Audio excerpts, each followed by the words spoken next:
บายดี FC ทาง YouTube ทาง Facebook ทาง TikTok วันนี้หลังจากครับว่างงานเสียบภาพงานที่ฮะก่อสร้างตั้งหมู่กบที่เมืองทองคอนตอนนี้ก็ไก่หอดเลยทางขับเป็นนะเป็นน้องสาวแห่งตาหลังห้องนี่ของกับอาจารย์อยู่ลูกแม่คลองเพลงเถียงเมียบอกเถียงนาไปเบิ่งเถียงเพิ่นนี่เถียงเก่าเพิ่นก็สิประมาณนี้หลังจากนั้นเขาก็สืบต่อตั้งวงกบก็งานนี้ก็กันเองมาแบบกันเองมาพักที่เฮือนของเพิ่นนั้นนี่มาเบิ่งสางหนูกันไผสางลอยพี่น้องเอ้ยของแท้แท้วะเล็งมือหน่อยรอถ่าตั้งหมกกบหลังจากมันแห้งแล้วก็เทคานคือว่าได้หอดมาสำนีใส่เวลาอยู่มือหนึ่งนะนี่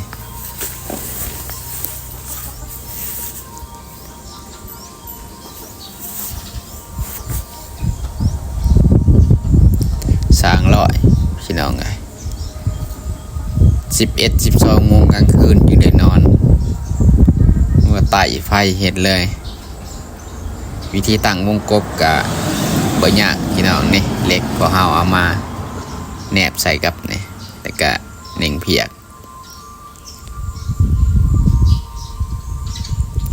คนมาส่งเขาแล้วกินเขาค่ะนี่เลยไม่มีผักคุมงานคุมเอง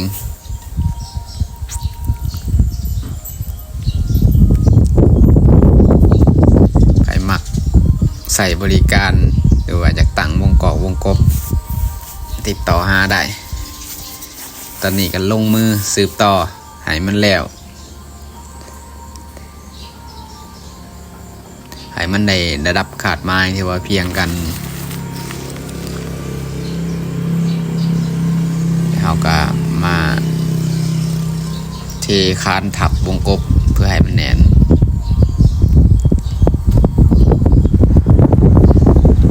แล้วนี่ก็ค่ำเลย8 โมง 9 โมงยังบ่ได้พักแต่ว่าสืบต่อให้มันแล้วมื้ออื่นแหละเทคาน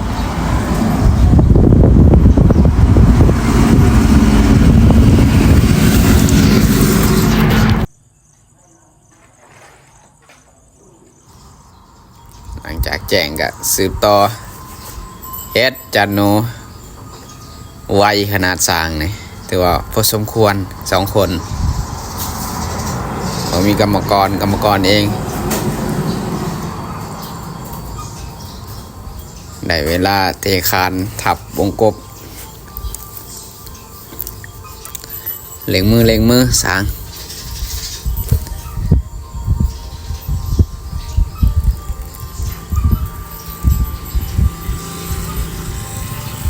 ใส่เวลา2 ชั่วโมงกว่าเทคานหลังจากเทคานแล้วก็สืบต่อกอ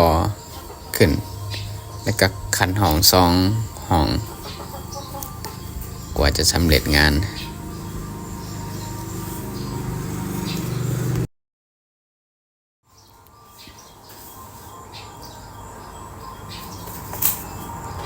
แจ้งสืบต่อกอเลยแกะแบบกอเลยเล่งมืออยู่แล้วสางของเขานะสมผลงาน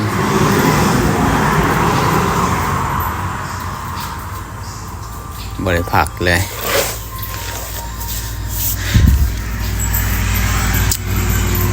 อันนี้สางก็เริ่มเมื่อยแล้ว เ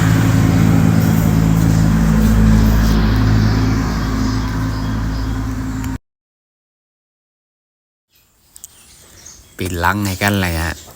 เจี๊ยบงานภายงานมันแบ่งกันคนละพากับจันนู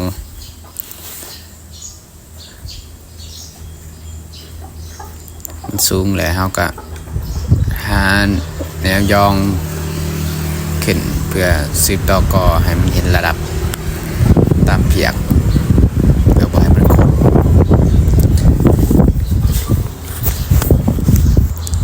ถ้าพยายามเห็นคลิปตัวใดก็บอกเด้อขอยมีมือกล้องมีแต่ตั้งเองเห็นเองมือกล้องเองถ้าอยากเห็นคลิปตั้งวงกบคลิปก็คลิปอื่นๆแต่ขันมีความสามารถเช็ดได้พอเช็ดถ่ายลงให้แนวงานนะเช็ดคลิปแบบละเอียดมาฝากพี่น้องๆ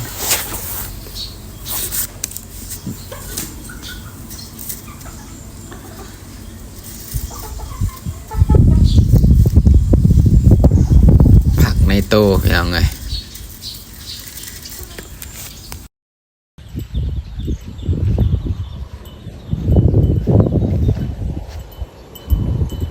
งานก็จะสำเร็จซื้อแล้วพี่น้องละเอียดสร้างรอยแบบมาทันแกะสำกอกเลยเนี่ย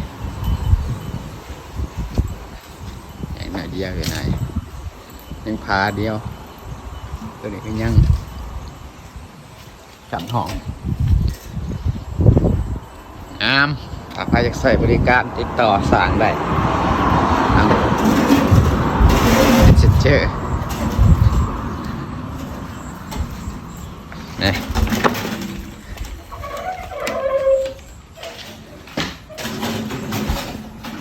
แบบบ่ทันแกะยองเลย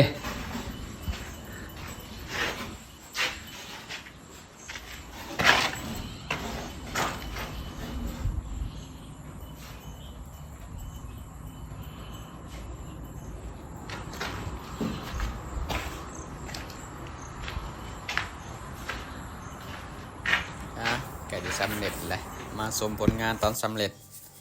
ถ้ามักกติดต่อได้ทาง Messenger โบกิตาคิงภาษาลาวเนี่ยผลงาน